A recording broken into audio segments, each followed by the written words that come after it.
ওয়াকারের বক্তব্যের উপরে সাখাওয়াত করছে যে সেনাপ্রধান না বুঝে কথা বলেনি। আমার খুব গালি দিতে ইচ্ছা হইতেছিল, রোজা রমজানের দিন তো। আবার আমি জানি সাখাওয়াত মিয়া আপনি গিয়া প্রফেসর ইউনূসের কাছে গিয়ে বলবেন পিনাকে আমার যা তা না বলে গালি দিছে, এইগুলি আপনি পার পেয়ে যাবেন, আমি এটা হইতে দেবো না। বুঝলাম সেনাপ্রধান খুবই বুঝমান লোক, কিন্তু সাখাওয়াত সাহেব আর নাকি বুঝমান লোক প্রফেসর ইউনূসের সরকারের উপদেষ্টা, আপনি যেই পজিশনে থেকে সেনাপ্রধানের বক্তব্য ডিফেন্ড করতেছেন এটা কি আপনার এখতিয়ারের মধ্যে পড়ে? এটা কি উপদেষ্টা পরিষদের বক্তব্য? এই বক্তব্য কি প্রফেসর ইউনূসের সরকারের অফিসিয়াল পজিশন? প্রফেসর ইউনূসের কি অফিসিয়াল পজিশন আমরা এটা পরে দেখবো, উনি নিজের মুখে বলছেন। তো আপনি যেটা বলছেন নাকি সেটা কি সরকার আপনার এই কথা বলার দায়িত্ব দিছে? কোনোটাই না। আপনি যে এই কথা কইতে পারেন না উপদেষ্টার শপথ নিয়া, এই আক্কেলটাও আপনার নাই। কিছু মানুষ না বুড়া হয় কিন্তু বড় হয় না। আপনি বুড়া হয়েছেন, বাল পেকে তালতলায় গেছে, কিন্তু বড় হার নাই। অনুরাগ বা বিরাগের বশবর্তী হইয়া কাজ করবেন নাই, শপথ নিয়ে উপদেষ্টা হয়েছেন। আপনার তো অনুরাগ আছে ওয়াকারের ব্যাপারে। ওয়াকার যখন ক্যাপ্টেন সেই ক্যাপ্টেন ওয়াকার 1991 থেকে 92 সালে বান্দরবনে 69 পদাতিক ডিভিশনের স্টাফ ক্যাপ্টেন ছিল। তখন আপনি ব্রিগেডিয়ার সাখাওয়াত ব্রিগেড কমান্ডার ছিলেন। উপদেষ্টা হিসেবে সাখাওয়াতের নাম আসছে কেঙ্কে করে জানেন? ওয়াকারের কাছ থেকে। ছাত্ররা সাখাওয়াতের নাম প্রস্তাব করে নাই। ওয়াকার বন্দনা সে হুদাই করে নাই। ওই এক খই দুই কামড়ে খায়, ধান্দা ছাড়া ওই এক পাও ফেলে না। এবার বুঝেছেন তো কার্তিকি কুতিবান্দা। আশা করি প্রফেসর ইউনূস উনারের ডাইকা ব্যাখ্যা চাইবেন যে কেন সেই কাম করিছে, কেন সেই কথা বলিছে। আপনার উপরে ছাইড়ে দিলাম গালি না দিয়া। আপনি যদি কিছু না কন তাহলে গালিটা পরে সুদে আসলে বাকি সহ পূরণ করে দেবে ঈদের পরে। হ্যাঁ, কবে মরে টরে যায় ঠিক নেই তো, দুনিয়ায় কোনো ঋণ রাখা ঠিক না। এবার আসেন হাঙ্কেরে প্রিয় বিএনপি নিয়ে কথা বলি। বিএনপি নিয়ে কথা কইলে খুব সমস্যা, চাও ঝ্যাপে পড়ে আমার উপরে। ঝ্যাপে পড়ে লাভ নাই, ঝ্যাপে পড়তো তো আমলি গো। দুই না করলে ওই 80-র দশকে পইরা নাই। ইউটিউবারগুলোর সাথে লাগেন না। হাঙ্কারে ভিডিও যেটি যায়, যেটি দেখে উঠি আপনারা কখনো পৌঁছাতে পারবেন না, চেষ্টা করলেও পারবেন না। তাই গুড টার্মসে থাকেন। আমি তো আপনাদের দল করি না, তাই না? আপনার দলের রাজনীতি ঊর্ধ্বে তুলে ধরার দায় আমার আছে নাই তো? আপনার বিরোধী দল লাগবে না নাকি হাসিনার মতো চান আপনার বিরোধী দল না থাকুক? যাই হোক, আপনারা কি কি করতেছেন সেটা দেখাই দেওয়াটা জরুরি। আমি এটা দেখাই দিয়ে যাব, যতই ঝাঁপে পড়েন কোনো লাভ নেই। হাসিনা পলানোর পরে ইন্ডিয়া কিভাবে বাংলাদেশের সাথে শত্রুতা করতেছে তা তো আপনারা জানেন, তাই না? প্রথমে হাসিনারে জায়গা দিল, এটা তো শত্রুতা। তারপরে একে একে সব গুন্ডা পান্ডা সমস্ত আওয়ামী দুর্বৃত্তদের জায়গা দিল, তাই না? এটাও তো একটা শত্রুতা। এই দেখেন নকিব আশরাফ চৌধুরী ইন্ডিয়ায় গেছে, বলতেছে 20 ফেব্রুয়ারিতে গেছে, সেই ছাত্রদের আন্দোলনে দমাইতে অস্ত্র হাতে দমাইতে চাইছিল। সে নাকি দেশেই ছিল 20 ফেব্রুয়ারি পর্যন্ত। আবার ছবি দিছে ঢাকার সেরাটনে, জানি না এটা ঢাকার সেরাটন কিনা, আবার এই টাইমের ছবি কিনা। আওয়ামী যাওরা তো আগেকার ছবি এখনকার বইলে চালাইতে পারে। যাই হোক, এটা ছোট মাল, কিন্তু ওরে ওর প্রাপ্যটা বুঝাই দিতে হবে। থোক কলকাতাতেই বুঝা দেওয়া যাবে, খাড়া তুই। তারপরে দেখেছেন বিজেপির সাথে কি খাতির দেখেছেন? দেখেন আবার দেখেন মসজিদে গেছে, এক হাতে আবার সুতা পিন দিছে, অসাম্প্রদায়িক, বুঝে চাও? তারপরে দেখেন এই যে পানি ছেড়া ডুবাই দিল আমাদের। এরপরে আনসাররা আন্দোলন শুরু করলো, ইসকনরে দিয়া হিন্দুদের উস্কাইলো, খুনাগুনি পর্যন্ত হইলো। তারপরে শুরু করলো ক্যাম্পেইন, সাংস্কৃতিক প্রোগ্রাম করতে দিতেছে না, নারীদের ফুটবল খেলতে দিতেছে না। আজ আবার দেখলাম মহিলাদের সিগারেট খেতে দিতেছে না। এই ক্যাম্পেইন একের পর এক গ্রুপ দল তাদের দাবি দেওয়া নিয়ে মাঠে নামলো। একটাই উদ্দেশ্য, প্রফেসর ইউনূসের সরকার ব্যর্থ এটা প্রমাণ করা। যেই দেশে পুরা পুলিশ বাহিনী ভয়ে পলায় যায়, যেই দেশে পতিত স্বৈরাচারের পান্ডারা প্রকাশ্যেই বলে আমরা যেই শহরের দিনে ঘুরতে পারি না সেই শহরে রাতে কাউরে ঘুমাইতে দিব না। শুনেন, আমাদের কথা স্পষ্ট, যেই রাজধানীতে আমাদের মানুষ শান্তিপূর্ণভাবে দিনে ঘুরতে পারবে না, চলতে পারবে না, সেই রাজধানীর মানুষ রাতে ঘুমাতে পারবে না। আমরা সেইভাবে আমাদের তৈরি করে নিছি। আমাদের ডিসিশন, আমাদের মূল ব্যক্তি, আমাদের নেত্রী যেভাবে এখানে সাজেশন করবে, আমরা পরামর্শ কর্মে আমাদের যেখানে যার সাথে আলোচনা দরকার সেইটা করব। যে পতিত ফ্যাসিস্ট নিজে নির্দেশ দেয়, যেই হাত দিয়া 32 নম্বর ভাঙিছে সেই হাতের এমন অবস্থা করে দেওয়া হয় যেন সারা জীবন মনে থাকে। শুনেন হাসিনার কথাই। 32 নম্বর যে হাত দিয়ে হাতুড়ি পিঠে ভেঙেছে আর ওই ট্রাক্টর চালিয়েছে, তাদের ওই হাত দিনের মতো এমন করে দিতে হবে যেন প্রতি মুহূর্তে হাতের দিকে তাকিয়ে এটা যেন মনে করে যে এই হাত দিয়ে 32 নম্বর ভেঙেছে। এটা পারবে কি তোমরা? সেটা আমাকে বলো, সেটা আমি চাই। সকলের ছবি আছে, খুঁজে খুঁজে বের করো কে কোথায় আছে। বেঁচে থাকবে সারা জীবন আর ওই হাত দেখবে, এটাই আমি চাই, আর কিছু চাই না। যেই দল বাংলাদেশের 2জন প্রবাসী ইউটিউবার আমি আর ইলিয়াস তার মৃত্যুদণ্ড ঘোষণা করে, হত্যার ঘোষণা দেয়, শুনুন। পিনাকি ভট্টাচার্য, ফ্রান্সের একটা লয়ের কথা বলি।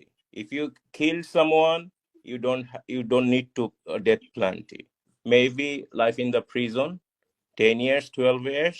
ফ্রান্সে কি বাংলাদেশের মানুষ নাই? পিনাকির মতন একটা কুকুর এই ধরনের কাজ করে যাবে আর বাংলাদেশের মানুষ এখানে বসে আছে? অ্যাসাইলাম মারা একটা কুকুর এখানে বসে আছে। এই কুকুরটা গলা কাইটা যদি এখানে কোনো মানুষের ডেথ পেনাল্টি হবে না, life in the prison. I am challenging. I'm sorry. ইসলাম যদি আমাকে অ্যালাউ করতো কাউকে খুন করা, 1 নম্বরে আমি খুন করতাম, দিস গোয়িং টু লাইফ, 1 নম্বরে আমি খুন করতাম ওই ইয়েকে, কি বলে, ইলিয়াসকে। Is another talented but very deeply rooted within the wrong process and this Hasanat guy. যেই দল পেশাদার ডাকাত ভাড়া করে ঢাকায় ডাকাতি করে যেন নগরবাসীর মনে আতঙ্ক ছড়ায়, তাইলে এটা কিরকম অবস্থার মধ্যে আছে সরকার সেটা চিন্তা করেন। সারা দেশে আতঙ্ক তৈরি করা হইলো, অপরাধ বাড়তেছে, বাংলাদেশ নিরাপদ না। প্রফেসর ইউনূস বলছে যে অপরাধ বাড়ে নাই, কথাটা সর্বাংশে সত্য না স্যার। ছিনতাই আর ডাকাতি দস্যুতা করলে বেচছে, আর সাধারণ মানুষ নিরাপত্তাহীন বোধ করতেছে। আর এটাই চাইতেছে আওয়ামী লীগ, এটাই চাইতেছে ইন্ডিয়া। সামাজিক যোগাযোগ মাধ্যমে ফেসবুকে কিছু আইডি থেকে, পেজ থেকে ধর্ষণ, ছিনতাই, ডাকাতির বিষয়ে গুজব ছড়ানো হইতেছে পুরনো ভিডিও। ফলে মানুষের মধ্যে আতঙ্ক তৈরি হইতেছে। কোনো সূত্র ছাড়া অপরাধের মন গড়া কিছু পরিসংখ্যান সামাজিক যোগাযোগ মাধ্যমে তুলে ধরা হইতেছে। যেমন ধরেন 65 ঘন্টায় 72 ধর্ষণের ঘটনা ঘটছে, জনকণ্ঠে প্রকাশ করেছিল, ভাইরাল হয়েছিল সেই নিউজ। সেই দিনই ঢাকা শহরে কয়েকটা ঘটনা ঘটলো একের পর এক। এই জনকণ্ঠের চিফ অপারেটিং অফিসারকে জানেন? হ্যাঁ, মেজর হাফিজ, হাসিনার 1 নম্বর লেসপেন্সার। ছবি দেখেছেন? দেখেন, ডিজিএফআই ছিল, মিডিয়ার ত্রাস ছিল, দেখেছেন? এর সহকর্মী ভাবতে ক্যাঙ্কা লাগিচ্ছে মিডিয়ার লোকজন, উঠে যায় বসিছে। এবার বুঝেছেন তো জনকণ্ঠ কেনই নিউজ করে। আবার দেখবেন যে আমি কিছু কইলে জনকণ্ঠ ছেপে দেয়, সেটা ফটো কার্ড বানায়, বুঝেছাও? ওই আমারটা দেখে পাবলিক টানে, তারপর এইগুলা খিলায়, বুঝেছাও? আর কি পুরা ইন্ডিয়ান স্ট্যাবলিশমেন্ট মাঠে নামিছে। বিপ্লবী ছাত্র জনতাকে মব কইয়া তারা দানবায়ন করা হইতেছে। বিপ্লবী জনগণ তো ঘরে ফিরে যায় নাই। আগে দেখেন এই যে বিবিসি কইতেছে মব প্রফেসর ইউনূসকে জিজ্ঞেস করে, দেখেন 32 নম্বর নিয়ে প্রশ্ন করে, ওই কেন্দ্রে শেষ। বিবিসির কি রোল আমরা জানি না, পুরা হাসিনা আমলে হাসিনা লেসপেন্সারি করেছে। শুনেন, আরেকটা বিষয় নিয়ে অনেক আলোচনা হয়েছে, সেটা হচ্ছে যেটাকে মব বা দলবদ্ধ বিশৃঙ্খলা বলা হচ্ছে। এবং সম্প্রতি দেখা গেছে যে এই বিষয়টা, যেমন গণপিটুনির একটা বিষয় দেখা গেছে। কিছুদিন আগের কথা যদি বলি, বেশ কিছু ধানমন্ডি 32 সহ বেশ সারা দেশে অনেক ভবনে ভাঙচুর হয়েছে। তো বিপ্লবী জনতাকে কেন মব বলা হইতেছে এটা একটু আমাদের বুঝে দেখা দরকার। আপনাদের মনে আছে আমি বলছিলাম যে জুলাই আগস্ট বিপ্লবকে একটা সত্যিকারের বিপ্লব হয়ে উঠতে হবে, এবং সত্যিকারের বিপ্লব হয়ে ওঠার পরে বিপ্লব বিজয়ের পরে কিছু কাজ আছে। সেই কাজটা করলে এটা বিপ্লব হয়ে উঠবে। সেই কাজটা কি? রাষ্ট্রকে পুনর্গঠন করতে হবে। তো বাংলাদেশের এক শ্রেণীর মানুষ রাজনৈতিক দল, আমি আর নাম কইলাম না, এটারে বিপ্লব বলতে চায় না। এই বিপ্লব বলতে না চাওয়াটা একটা ভয়ঙ্কর পরিকল্পনার অংশ। এটা খুব সাধারণ বিষয় না। আমি একটু খুইলা বলি, শোনেন, তাহলে বুঝবেন কি ভয়ঙ্কর পরিকল্পনা এই রাজনৈতিক দল আর এই তথাকথিত বুদ্ধিজীবীরা করেছে। মুজিবের উৎখাত কি বিপ্লব ছিল? হ্যাঁ, অবশ্যই বিপ্লব ছিল। একটা স্বৈরাচারী ব্যবস্থাকে সশস্ত্রভাবে উৎখাত করা হয়েছিল, রাষ্ট্রের চরিত্র বদলায় দেওয়া হয়েছিল। বাকশাল থেকে একদলীয় শাসন থেকে বহুদলীয় শাসনে প্রত্যাবর্তন করছিল বাংলাদেশ, ফ্যাসিবাদের কবল থেকে মুক্ত পেয়েছিল। কিন্তু ইতিহাস কি 1975 15 আগস্টকে বিপ্লব বলে অভিহিত করে? না।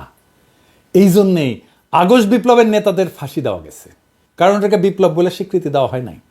আওয়ামী লীগ ন্যারেটিভ তৈরি করছে না জেল হত্যার, ক্যান্ডা বুক ভাষায় না। হ্যাঁ, আসেন এই প্রসঙ্গে আরেকটা বিষয় দেখি। ফরাসি বিপ্লবের কাল ছিল 1789 থেকে 1799 সাল পর্যন্ত, 10 বছরের একটা সময়কাল। প্রথমে বিপ্লবটা হয় কি, বাস্তিল দুর্গ দখল করে প্যারিসেই এবং অস্ত্র সংগ্রহ করে। আমরা জুলাই এই ধরনের কাজ করেছিলাম, এবং 1792 সালে একটা ঘটনা ঘটে, এটাকে বলা হয় সেপ্টেম্বর ম্যাসাকার। বিপ্লবী জনতা প্যারিসের কারাগারগুলোতে ঢুকে বন্দীদের গণহারে হত্যা করে, বিশেষ করে রাজতন্ত্রের প্রতি যারা আনুগত্যশীল তাদেরকে, অভিজাত ব্যক্তিদেরকে, যারা বিপ্লবের বিরুদ্ধে। এখানে জনতায় বিচারক এবং শাস্তিদাতা হয়ে উঠছিল। ধারণা করা হয় 1200 থেকে 1400 বন্দীকে হত্যা করা হয়, যাদের বেশিরভাগই ছিল রাজতন্ত্রের সমর্থক। এই যে ম্যাসাকার যখন হচ্ছিল তখন একটা সরকার কিন্তু ছিল, তারা এটা থামায় নাই, বিচারও করে নাই। কেন করে নাই? কারণ বিপ্লবী সরকার এটাকে বলতো জনগণের প্রতিরক্ষা প্রতিক্রিয়া। জেল হত্যার সাথে মিল আছে না? ফরাসি বিপ্লবের সেপ্টেম্বর ম্যাসাকারের বিচার হয় না, কারণ সেটা ছিল পার্ট অফ রেভলিউশন, বিপ্লবের একটা অংশ।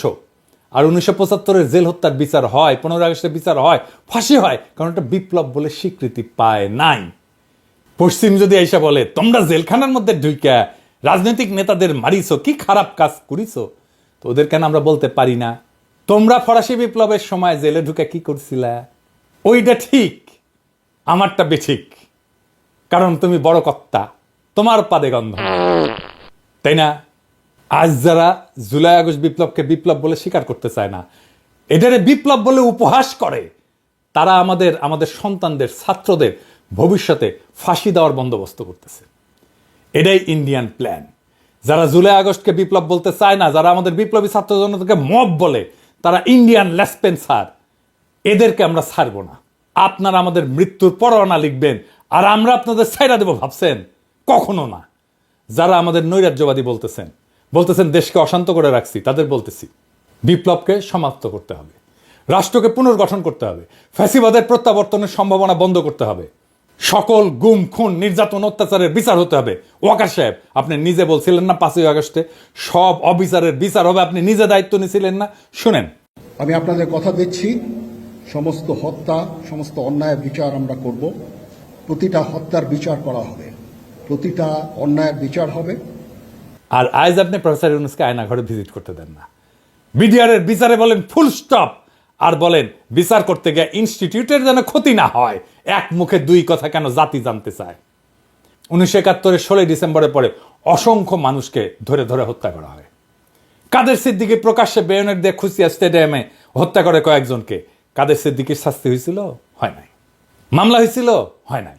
নাসিরউদ্দিন ইউসুফ বাচ্চু খুব কালচার করে, 19 ডিসেম্বর এই লোকরে হত্যার নির্দেশ দিয়েছিল, ধরে আছে না, তাকে হত্যা করা হয়। সে নাকি বুদ্ধিজীবী হত্যায় যুক্ত ছিল। শাস্তি হয়েছে নাসিরউদ্দিন ইউসুফে? হয় নাই। মামলা হয়েছে? হয় নাই। কেন হয় নাই? কারণ 1971 রাষ্ট্র বিপ্লব হিসেবে স্বীকৃতি পাইছে। জনগণ সার্বভৌম ক্ষমতার অধিকারী। সেই জনগণ যখন তার ক্ষমতা রিক্লেম করে, দখল করে, তখন সেই আইন, সেই রাষ্ট্র হয়ে যায়। এটাই বিপ্লব। এইটারে বিপ্লব বলে স্বীকার করতে চায় না যারা, তাদের কারণেই জুলাই আগস্ট বিপ্লবে পুলিশ হত্যার বিচারের কথা আসতেছে আজকে। এর জন্য দায়ী সকল বিপ্লব বিরোধী বুদ্ধিজীবীরা, যারা আমাদের মৃত্যু পরোয়ানা লিখতেছে। আমাদের মব ডাকা বন্ধ করতে হবে, না হলে বিপ্লবী ছাত্র জনতা ঘরে ফিরবে না, ফিরাইতে পারবেন না, আপনি দেশকে শান্তও করতে পারবেন না। জনগণ তার সার্বভৌমত্ব প্রকাশ করার জন্য জনপরিসরে অস্ত্র ধারণ করে বা প্রতীকী কোনো বস্তুর মাধ্যমে নিজেদের শক্তি জাহির করার উদাহরণ আছে ইতিহাসে, নানা জায়গায়, নানা দেশে এটা দেখা গেছে। রোমান রিপাবলিকে পপুলার অ্যাসেম্বলি ছিল, এইখানে জনগণ সমাবেশে জড়ো হইতো, অস্ত্রসহ নিজেদের শক্তি প্রদর্শন করত এবং নিজেদের মতামত জাহির করত। রোমান প্লেবিয়ানরা অস্ত্রসজ্জিত হয়ে রোমের ফোরামে সমবেত হইত। লেনিনের বলশেভিক বিপ্লবের পরে কৃষক শ্রমিক মিলিশিয়ারা প্রকাশ্যে সন্দেহভাজন প্রতিপক্ষদের হত্যা করছে। আদালতের আনুষ্ঠানিকতা ছাড়াই জনতার শত্রুদের উপরে গণ আদালত বসায় মৃত্যুদণ্ড কার্যকর করা হয়েছে। বিদ্রোহীদের দমন করতে এবং নিজেদের ক্ষমতা প্রতিষ্ঠিত করতে বলশেভিকরা ব্যাপক মাত্রায় গণপ্রতিশোধ নিছিল। আমরা এখনো নেই নাই। আমাদেরকে এটা নিতে বাধ্য কইরেন না। সিনেম মাও সেতুংয়ের নেতৃত্বে বিপ্লবী লাল রক্ষীরা শ্রেণীশত্রুদের প্রকাশ্যে অপমান, নির্যাতন, হত্যা করত। এইটাতে রাষ্ট্রীয় অনুমোদন থাকলেও স্থানীয় পর্যায়ে বহু ঘটনায় জনতা নিজের হাতে আইন তুলে নিছিল। আমরা কি এই কাজ করেছি? করি নাই। তাই সাবধান করে দিচ্ছি, মব ডাকা বন্ধ করেন। ওয়াকার সাহেব, প্রফেসর ইউনূস আপনার বক্তব্য এন্ডোর্স করে নাই। সাখাওয়াত যে ওয়াকারের বক্তব্য এন্ডোর্স করছেন, সাখাওয়াত সাহেব এটা দেখেন বিবিসিতে কি বলছে প্রফেসর ইউনূস, শুনেন। আপনি নিশ্চয়ই জানেন যে সম্প্রতি সেনাপ্রধান একটি বক্তব্য দিয়েছেন, যেখানে তিনি বলেছেন যে অনেক বিষয়ে তিনি এবং আপনি একমত। তার মধ্যে তার একটি বক্তব্য ছিল যে সবাই একসাথে কাজ না করতে পারলে বাংলাদেশের স্বাধীনতা এবং সার্বভৌমত্ব হুমকির মুখে পড়তে বা এটা বিপন্ন হতে পারে। আপনি কি এই বক্তব্যের সাথে একমত? এটা ওনার বক্তব্য, উনি বলবেন। এটা আমার ওনাকে এন্ডোর্স করা না করার বিষয় না এটা। তো আকাশ সাহেব, হুদাই প্রফেসর ইউনূস আমার সাথে একমত হয়েছে বলে যে পাঙ্গা নিছিলেন, এখন কেমন লাগে? ওইটা শুনান তো এডিটর সাহেব কি বলছিল বক্তিমায় যায় ও আকাশ সাহেব। আমরা দেশে একটা ফ্রি ফেয়ার অ্যান্ড ইনক্লুসিভ একটা ইলেকশনের জন্য দিকে ধাবিত হচ্ছে, এবং তার আগে যে সমস্ত সংস্কার করা প্রয়োজন অবশ্যই সরকার সেদিকে খেয়াল করবেন। আমি যতবারই ডক্টর ইউনূসের সাথে কথা বলেছি, হি কমপ্লিটলি এগ্রিজ উইথ মি। এখন একটা ইন্ডিয়ান লাইন, সেটা হইতেছে প্রফেসর ইউনূসকে সরাইতে হবে। এই দেখেন রিপাবলিক টিভির মৌ কি বলে, দেখেন। এই মোহাম্মদ ইউনূসকে যদি না সরানো যায় ভারতের মঙ্গল নেই। শুনেছেন, এইটাই ইন্ডিয়ান লাইন। এই মোহাম্মদ ইউনূসকে যদি না সরানো যায় ভারতের মঙ্গল নাই, এটাই ইন্ডিয়ান লাইন। তাই এখন লাগিছে প্রফেসর ইউনূসকে কিভাবে সরানো যায়, এটাই রাস্তা। যত দ্রুত সম্ভব নির্বাচন দেওয়া যায়। তাহলে কিভাবে এটা অর্জন করা যাবে? 1 নাম্বার, বাংলাদেশে আইন শৃঙ্খলা নাই এটা প্রমাণ করা। কিভাবে ইন্ডিয়ান প্রভাবিত জনকণ্ঠে এই কাজ করিচ্ছে সেটা দেখাইলাম। এরপরে দেখেন মির্জা ফখরুল ইসলাম এসি বাস্ট হয়েছে, সেটাকে নাশকতা বলে পত্রিকায় বিবৃতি পাঠাইছে। আওয়ামী লীগ আমলে বজ্রপাতের ঘটনাকে বোমা হামলা বলে মামলা দিত বিএনপির নেতাদের নামে। মির্জা ফখরুল এসি বিস্ফোরণের ঘটনাকে বোমা হামলা বলে পত্রিকায় বিবৃতি পাঠাই দিল। পরে অবশ্য ক্ষমা চাইছে, কিন্তু বিএনপি যে চাচ্ছে এই সরকারের উপরে আইন শৃঙ্খলার অবনতির দায় চাপায় দ্রুত নির্বাচন দিতে বাধ্য করতে, সেটা স্পষ্ট এই ঘটনায়। এইটা এসি বাস্ট হওয়ার ঘটনার নাশকতা, এটা আগে আসছে আওয়ামী লীগের পেছে, তারপরে আসছে বিএনপির বিবৃতিতে, বুঝছাও। আর বিএনপি কি কইতেছে? কইতেছে একটা সুষ্ঠু অবাধ নিরপেক্ষ নির্বাচনই সবচেয়ে বড় সংস্কার। আর এর সর্বনাশ, রাষ্ট্রের কোনো সংস্কারের দরকার নাই ভাই। আপনারা তো আপনাদের কর্মীদের কন্ট্রোল করতে পারতেছেন না। আমার কথা না, আপনাদের দলের নেত্রীর কথা, রুমিন ফারহানার কথা শুনেন। বিএনপির নেতা কর্মীদেরকে মাঠ পর্যায়ে কন্ট্রোল করা যাচ্ছে না। চাঁদাবাজির সঙ্গে যুক্ত, জমি দখলের সঙ্গে যুক্ত, টেন্ডারবাজির সঙ্গে যুক্ত। আমার এলাকাতে পথধারী নেতারা কেউ মাটি ভরাট করে নদীর উপরে, জমি দখল করে। আরেক উপজেলায় পথধারী নেতারা মামলা বাণিজ্য করে। তো কন্ট্রোল করা তো যাচ্ছে না। কেন্দ্রে খবর পাঠানো হয়েছে, কেন্দ্র কোনো অ্যাকশন নেয় নাই। কইতেছে মাঠ পর্যায়ে কন্ট্রোল করা যাচ্ছে না কর্মীদের। কেন্দ্রে জানায় কোনো লাভ হচ্ছে না। আপনারা রাষ্ট্রের দায়িত্ব পেলে কি দুর্বিষহ অবস্থা হবে আপনারাই বলেন। এটাই চাচ্ছে ইন্ডিয়া আপনারা ফেল করেন, নিদারুণভাবে ফেল করেন, তারপরে ইন্ডিয়া ঢুকে যাবে, শর্ট কইরা হাসিনাও ঢুকে যাবে। এটা বুঝতেছেন না কেন? আবার দেখেন তারা বলতেছে লেবুর হালি 200 টাকা। আমি শিওর ওরা বাজারে যায় না, বাজার বোধহয় কেউ কইরা দিয়ে যায়। আমি দেশের কয়েকটা জায়গা থেকে লেবুর দাম জোগাড় করেছি, একে একে দেখি। হ্যাঁ, প্রথমে বগুড়া। আসসালামু আলাইকুম। আজ 2025 সালের 2রা মার্চ।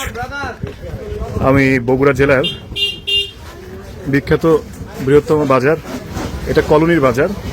নিত্য প্রয়োজনীয় বাজার সেরে ইফতারিতে সবচেয়ে প্রয়োজনীয় উপাদানই হচ্ছে লেবু। সেই লেবুর বাজার দর কেমন আজকে আপনাদের একটু শোনাই। ভাই আসসালামু আলাইকুম। আপনার লেবুর দাম কিরকম? আগে 2-3 দিন আগে আমরা বেশি আপনার 70 টাকা 80 টাকা হালি, সেই হিসেবে আজকে একটু কম আছে। যেমন ওইটা বেশি 60 টাকা হালি, এটা 50 টাকা। মানে এই বড়টাই 60 টাকা। ভাই লেবু কত করে যাচ্ছে? 50 টাকা হালি। তো লেবুর দামটাই মনে হয় একটু বেশি নাকি? 50 টাকা হালি।